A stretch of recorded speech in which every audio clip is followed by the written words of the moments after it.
il faut aller le plus rapidement possible prendre cette ville de Kiev, là où il y a le pouvoir qui est incarné par le président Zelensky. On note des colonnes de blindés russes dans les faubourgs de Kiev, à 40 km du centre-ville de la capitale. On entend des détonations sourdes, et en réponse à tout cela, le président Zelensky a fait appel à la mobilisation générale. Tous les hommes de 18 à 60 ans sont appelés à défendre leur pays. La loi martiale et l'appel aux volontaires ont été décrétés.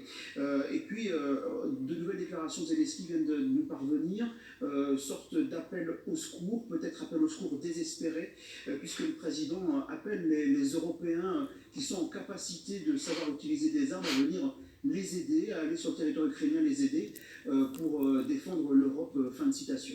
En tout cas, le président justement ukrainien ne compte pas quitter Kiev, il l'a dit, et il l'a compris, il le dit, il est clairement la cible principale des Russes. Oui, c'est tout à fait ça, c'est lui la cible des Russes, c'est lui qui incarne ce regard des Ukrainiens vers l'Union européenne, la volonté d'adhérer à l'OTAN. Pourtant, le président Zelensky, rien ne le prédisposait à avoir ce rôle de chef d'État et peut-être d'homme d'État et d'homme de guerre aujourd'hui, puisque à la base, c'est un jeune homme de 44 ans qui était comédien, qui a été révélé en 2015 par une série comique sur un homme normal, un professeur qui devenait par hasard président de l'Ukraine. Aujourd'hui, il est bien ce président de l'Ukraine. Par ailleurs, on a beaucoup accusé les Ukrainiens d'être des nazis qui fomentaient un génocide contre les russophones. Et bien lui, il vient du sud-est de l'Ukraine.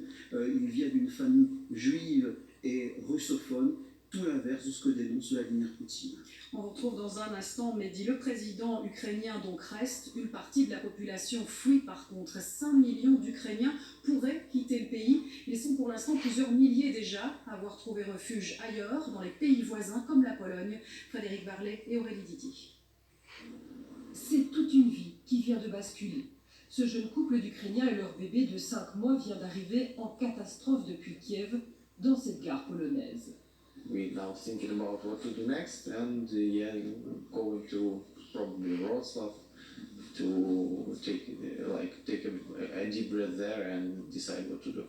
Des milliers d'Ukrainiens tentent de traverser la frontière polonaise en voiture. Ils sont partis avec le strict nécessaire. Depuis hier, les routes sont embouteillées et les gardes frontières polonais vérifient les identités. Dans cette station de train polonaise, plusieurs centaines d'Ukrainiens débarquent avec quelques affaires personnelles et des vêtements chauds. Beaucoup s'estiment chanceux d'avoir pu acheter leur billet. I was getting a feeling that something's going to happen, and I was lucky enough to get last tickets, and that was a couple of hours before the bombing has started. It was a crazy night, and we were lucky we are here. La Pologne déploie des plans d'aide d'urgence. Même les pompiers sont appelés en renfort pour soutenir les réfugiés ukrainiens qui sont pour beaucoup bouleversés. I am very, very scared for Ukraine. I am very saddened. I am still hopeful. I believe in humanity. I believe in good in people, and that situation still can change. That West Europe and America want to help these people. It's not fair. À l'intérieur de la gare polonaise, ils sont nombreux à avoir passé la nuit, en majorité des femmes et des enfants. L'armée polonaise leur vient en aide pour la distribution de nourriture et les besoins de première nécessité. Beaucoup ici laissent des proches derrière eux, bloqués en Ukraine. I feel safe here, but from here I cannot really help my relatives and my friends, and many of them are in danger, and many of them cannot leave as quickly as I do. I don't know when and if I will return to Ukraine, because I think it is huge trouble for Ukraine, and we probably will solve it months, years maybe. Des réfugiés ukrainiens qui arrivent dans d'autres pays également, la Hongrie, la Moldavie, la Roumanie ou encore la Slovaquie. Avec une question, à quel point tous ces pays auront la capacité de les accueillir? Les États-Unis annoncent qu'ils accueilleront aussi des Ukrainiens. Moi justement, Mehdi, par rapport à ce flot massif attendu de réfugiés, est-ce que les pays de l'Union européenne sont tous prêts à en accueillir? Contrairement aux précédentes crises migratoires, notamment la crise syrienne, on sent vraiment une solidarité des 27 États membres de l'Union européenne.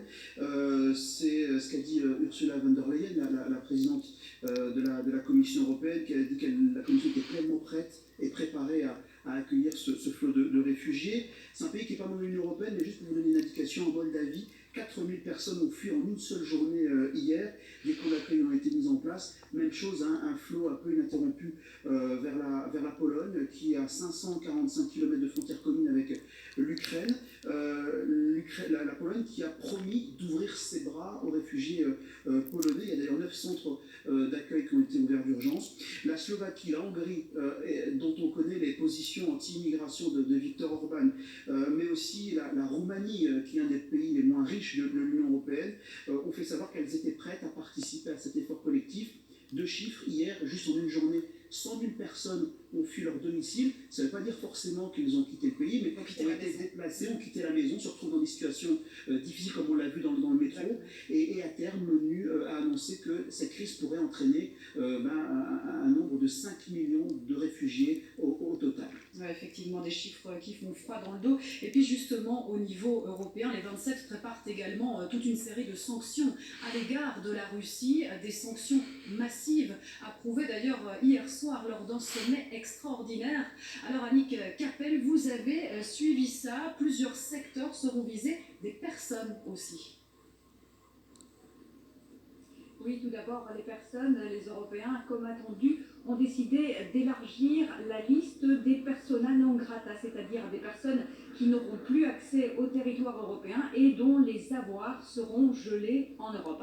Ensuite, en effet, des sanctions contre différents secteurs. Le secteur financier, tout d'abord, on vous en parlait hier, puisque les Européens ont décidé de bloquer à la Russie l'accès au marché financier européen. Ils ont aussi décidé de frapper différents secteurs clés de l'industrie, de l'économie russe, comme l'énergie ou l'aéronautique. Ici, il s'agit vraiment de priver ces secteurs de technologies cruciales. Écoutez ce que disait hier soir la présidente de la Commission européenne, Ursula von der Leyen, à propos de sanctions contre l'aéronautique. We ban the sale of all aircraft spare parts and equipment to Russian airlines. This will degrade the key sector of Russia's economy and the country's connectivity.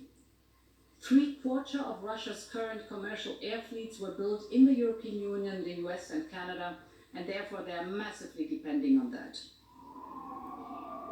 Et sur la table, il y avait également une mesure bazooka qui n'a pas été décidée par les Européens. Cette mesure, elle consistait à exclure la Russie du fameux système SWIFT. Alors de quoi s'agit-il? SWIFT, c'est un réseau mondial d'échange d'informations financières. C'est vraiment un rouage essentiel de la finance mondiale, et en exclure la Russie aurait été dévastateur pour de nombreuses banques russes, une espèce de bombe atomique que les Européens ont décidé de ne pas balancer, pas encore, en tout cas on imagine qu'ils préfèrent se garder une certaine marge de manœuvre. Merci pour